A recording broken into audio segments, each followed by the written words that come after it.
नमस्कार दोस्तों, जय हिंद, वंदे मातरम। दोस्तों, आज की हम डिबेट में देखेंगे कि किस तरह आज मौलाना रशीदी को डिबेट में रिजवान भाई अहमद ने रगड़ा है और साथ ही में सुधांशु त्रिवेदी ने अपने तर्कों के साथ इसको धोया है कि वीडियो देख के आपको बड़ा आनंद आने वाला है। तो चलिए आज की वीडियो शुरू करते हैं। ये लड़ाई खत्म कहां जाकर हुई? ये लड़ाई यहां खत्म आकर हुई कि हिंदुओं को मारो, उनकी दुकानें लूटो, उनके मंदिर तोड़ो, इज्जत आबरू लौटो और भैया हिंदू महिलाओं को छोड़ जाओ, आदमी यहां से चले जाओ। लड़ाई कहां से शुरू हुई थी? लड़ाई शुरू हुई थी आज़ादी की। खत्म कहां हुई? हिंदुओं की पिटाई पर। सन 71 का अगर शॉर्ट में बताऊं, वो लड़ाई शुरू हुई थी उर्दू वर्सेस बंगला। ये थी लड़ाई। खत्म कहां हुई? हिंदुओं की पिटाई पर। यह लड़ाई कहां से शुरू हुई थी? आरक्षण को लेकर। खत्म कहां हो रही है? हिंदुओं की पिटाई को लेकर। तो जब भी हम मुसलमान, अगर फॉर एग्जाम्पल अगर आप मान लें कि अरब में एक रेवोल्यूशन आ जाए या यूएई में एक रेवोल्यूशन आ जाए, तो पता है वो रेवोल्यूशन खत्म कहां होगा? जो गैर मुसलमान यूएई में काम कर रहे हैं उनकी पिटाई करके खत्म होगा। तो जब भी हम देखिए, ये हकीकत है, कोई माने अनमाने, जब भी हम ताकत में होते हैं और कोई आंदोलन करना होता है तो उस आंदोलन को हम एक डायरेक्शन देते हैं जी कि पहले वहां की अकलियत की पिटाई करो, उसके बाद फिर देखा जाएगा जो होगा। तो ये एक ट्रेंड है और मुझे ये ट्रेंड बिल्कुल भी सरप्राइज नहीं करता है। भारत को इसमें कड़ा कदम उठाना चाहिए। सीएए जैसा कानून 2014 तक रोकना नहीं चाहिए और जब भी प्राथमिकता पर अगल बगल से कोई भी हिंदू भारत में आना चाहे उसका इस देश में स्वागत होना चाहिए। रिजवान अहमद, बहुत बड़ी संख्या होगी। यह संख्या तो एक एस्टिमेट लगाया जा रहा है 1 करोड़ के आसपास की हो जाएगी। अब देखिए, अब अगर यह सवाल है तो हमारी फोर्सेस तो वहां जा नहीं सकती उनको बचाने के लिए। फिर आप ये बताइए कि आप क्या उनको वहां मरने के लिए छोड़ देंगे? पहला सवाल संख्या का सवाल। और अगर संख्या की बात है तो इससे पहले भी 2 करोड़ लोग यहां पर घुसपैठिए घुस के खा रहे हैं। तो अगर घुसपैठियों के बजाय कोई शरणार्थी भी आके 2 रोटी खा लेंगे तो क्या फर्क पड़ जाएगा भाई? वो तो शरणार्थी हैं। और क्या आप हिंदुस्तान में बैठ के सिर्फ डिबेट करके उनकी जान माल की रक्षा कर सकते हैं या नहीं? बिल्कुल। ये आप भी सवाल अपने से पूछिए और सरकार भी पूछे। जी, आपने कहा मुसलमान जहां होते हैं वहां समस्या है। आपने कहा हिंदुस्तान में ये हिंदुओं के खिलाफ है। मैं नहीं मानता कि भारत का मुसलमान भारत के हिंदुओं के खिलाफ है। ये आपका नैरेटिव होगा, मेरा नहीं है। आपका कहना है साहब कि जहां पे हिंदू होते हैं वहीं पर डेमोक्रेसी होती है। बड़ा अच्छी बात है आपने कहा, लेकिन दूसरे धर्मों पे उंगली उठाना आप कृपा करके बंद करें। जो अभी बड़ी बड़ी बातें कर रहे थे विवेक श्रीवास्तव जी, उनकी बात का जवाब उस समय की घटना 30 साल पहले का बांग्लादेश और पाकिस्तान और आज का भारत खुद ब खुद दे रहा है। हमेशा एक बात समझ में नहीं आती मेरे, बांग्लादेश की लड़ाई को यहां हिंदुस्तान में हिंदू मुसलमान क्यों बनाने की कोशिश की जा रही है? बांग्लादेश में एक लड़ाई है, चाहे उनके अपनी अंदर की कैसी भी लड़ाई है, हम घोर विरोध करते हैं इस बात का कि वहां मंदिर तोड़े जा रहे हैं, हिंदुओं पे अटैक है, हम घोर विरोध करते हैं इसका। लेकिन यहाँ के मुसलमानों को क्यों दबाने की कोशिश की जा रही है ये कहकर के साहब वहां ऐसा हो रहा है? किसने करा? यहाँ का हिंदुस्तान का मुसलमान थोड़े जा रहा है वहां करने के लिए। किसने करा? सारे डिबेट में जो जितने लोग बैठे हुए हैं, अरे सुधांशु त्रिवेदी की तकरीर सुन लो आप, ये तो रूलिंग पार्टी के एमपी है। ये बताने की कोशिश कर रहे हैं कि मुसलमान आतंकवादी होता है। सारी दुनिया को इन्होंने गिनवा दिया, वहां ये होता है, वहां ये होता है, वहां ये होता है। इनको ये नजर नहीं आता। ये देखिए 6 जगहों की तस्वीर तो मेरे पास है कि मुसलमान लड़के मंदिरों के सामने चैन बना के खड़े हुए हैं। सारे लोग आतंकवादी नहीं होते, सारे लोग बुरे नहीं होते हर जगह। कुछ लोग होते हैं, कुछ लोग होते हैं, वो सब जगह है।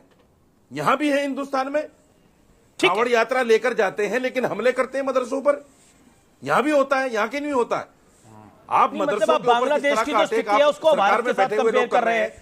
मस्जिदों में बांग्लादेश की जो स्थिति है उसको भारत के साथ कंपेयर कर रहे हैं। अभी आप ज्ञान दे रहे थे, अभी आप भी ज्ञान दे रहे थे।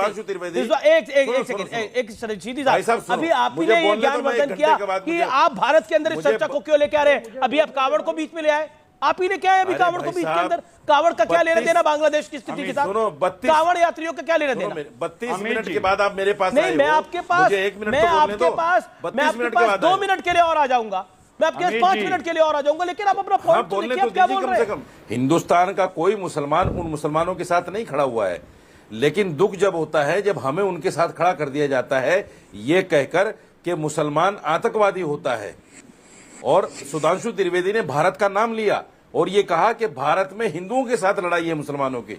ये बड़ा दुर्भाग्यपूर्ण बयान है इनका, इस बयान पर इनको माफी मांगनी चाहिए।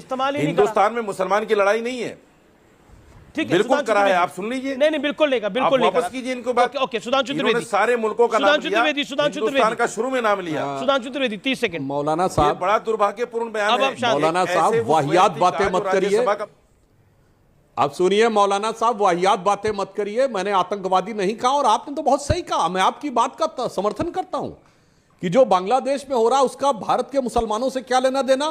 तो यह बताइए जो हमास में हो रहा था उसका भारत के मुसलमानों से क्या लेना देना? काहे फिलिस्तीन पे बयान दे रहे थे? फिलिस्तीन का हिंदुस्तान के मुसलमान से क्या लेना देना? अरे मुसलमान वो तो यहूदिया सुनिए, और जय फिलिस्तीन संसद के सदन में बोला जा रहा है। हमास के पक्ष में, हमास के पक्ष में बुरहानपुर में जवाब दे रहे हो, नारे लग रहे हैं, केरल में नारे लग रहे हैं।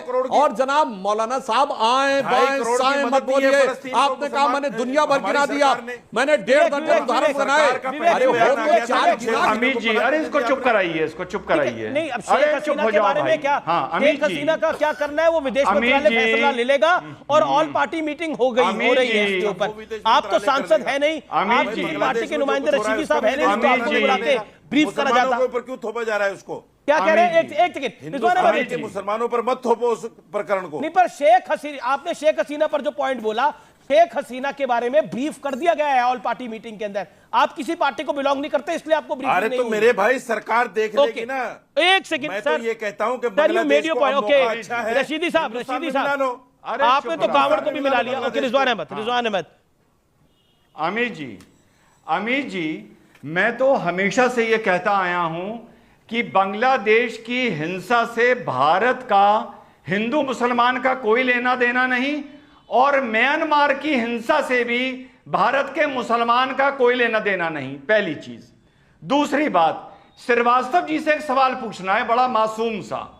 श्रीवास्तव भाई, जब सुधांशु भाई ने डीएनए की बात करी तो आपने बड़ी अच्छी तकरीर करी और उनकी बात को काटने की कोशिश करी। मैं आपसे बस एक सवाल पूछता हूं छोटा सा।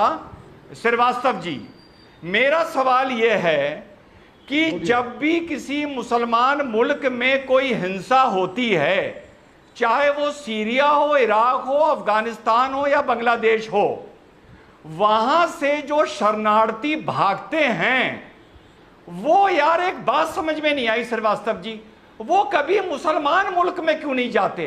वो ऑस्ट्रेलिया जाते हैं, यूरोप जाते हैं, इंडिया आते हैं, अमेरिका जाते हैं, तो वो कौन से डीएनए से डरते हैं जो वो मुसलमान होते हुए मुसलमान मुल्क में शरण नहीं चाहते हैं, वो गैर मुसलमान मुल्क में चाहते हैं? ये क्या, ये क्यों होता है? ये क्यों होता है? आपको वो उसका कारण ये है कि गल्फ की राजनीति के अंदर मेजॉरिटी वायलेंस करने वाला मुल्क यूनाइटेड स्टेट्स ऑफ अमेरिका और उसकी अलाइड कंट्रीज हैं, जिन्होंने कुछ मुसलमान मुल्कों को अपना नुमाइंदा बना रखा है, जिसमें सऊदी अरेबिया सबसे आगे है।